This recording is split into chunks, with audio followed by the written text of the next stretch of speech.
Hello, I'm James O'Connor. And I'm David Orcutt, and we are submitting Earth's Legacy for the 2017 Cardboard Edison Award. Earth's Legacy is a pocket-sized cooperative legacy game with a space exploration theme.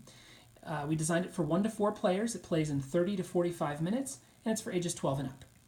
So in Earth's Legacy, you are the captain and crew of a modular spaceship that has been sent out to investigate a wormhole that has appeared at the edge of our solar system. Scans have indicated that on the other side of the wormhole is a habitable planet ripe for colonization. So what you're going to do is you're going to build your spaceship, supply it for all the things that you'll need on your journey, and travel across the solar system into this new unknown world in order to set up a new colony for humanity. You'll do this in 2 phases. One phase will be the construction and supplying of your ship. The second phase will be the exploration and journey through the solar system to the new world where you'll colonize. In phase 1 of building the ship, you're going to select different roles for each person playing with an officer card, each giving them a special ability that can be upgraded over time. And you'll get a hand of ship cards. So in a 4-player game, each person will get 4 of these ship cards, and they'll have to make choices about which ones they're going to add to their ship and which ones they're going to use for their special abilities, which are printed on the back. So in a 4-player game, each person would look at their hand, select one for its resources to add to the ship, which would be combined onto a hub card using these modular connectors. Then you would choose one for its special ability of the remaining, and then once you had selected those, you can choose of the remaining 2 cards, one of either side. So you can either say I want an extra ship card or an extra special ability, choose that and discard the last card. Once each player has contributed cards to their hub and gone through that process, you'll be able to collect resources from these cards here based on what you've added to your ship. So in this example here, we have 2 fuel, 1 power, and 1 medical supply.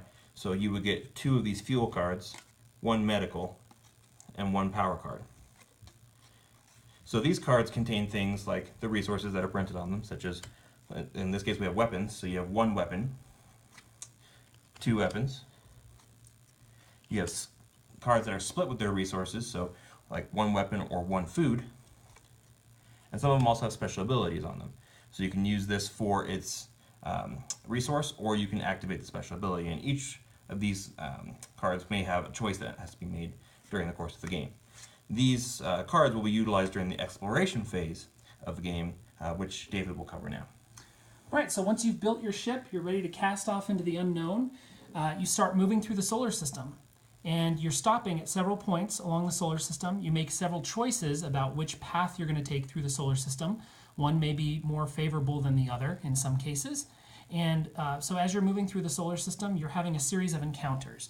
And encounters can either be fixed encounters that you can see are coming up and you can budget your resources in order to meet those, or they could be random encounters. If you're on a spot where there's a random encounter, you'll roll the 2 dice. There's a resource die.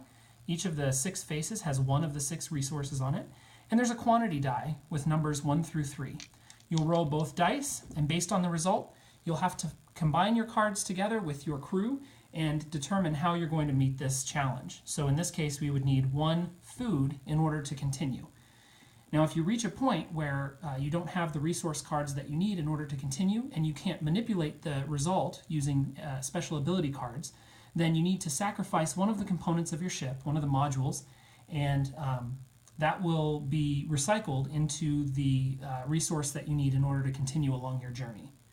So as we're going through here, going through the solar system on our way to the wormhole, there are several spots where we can pick up upgrade points. And those upgrade points are going to be important for upgrading things like the officer cards, the ship cards, adding stickers that permanently change some of these ship cards. Also the special abilities on the back.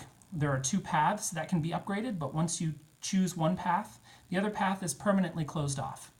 Also, there are more exciting things to explore in these 9 legacy envelopes that you need to meet certain criteria in order to open. So for example, this first envelope gets opened the very first time you travel through the wormhole. So once you get to the other side, you'll be able to open this envelope. There are some cards in here with some new instructions. They change the mechanics a little bit, and they give you new upgrade options.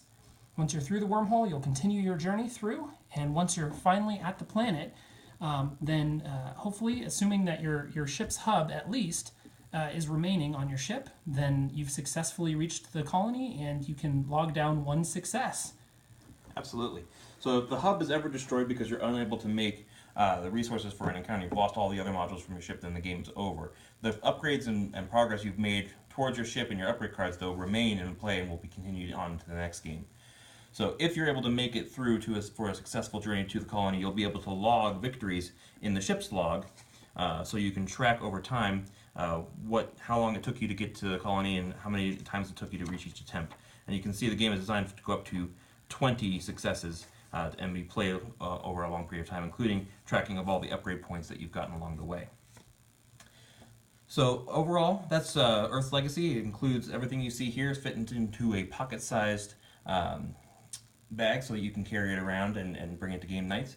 It includes several components that are not obvious in their use at first, but will be revealed during the course of the Legacy campaign through the unlock envelopes.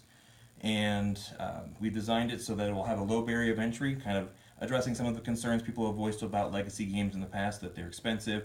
You only get to play them a couple of a handful of times and then they're done. This was meant to be a lower barrier of entry so that you could play it, experience it, and then if you wanted to try, get another copy and try other branching paths throughout the narrative. So we hope that you like Earth's Legacy and that you'll consider it in the 2017 Cardboard Edison Award.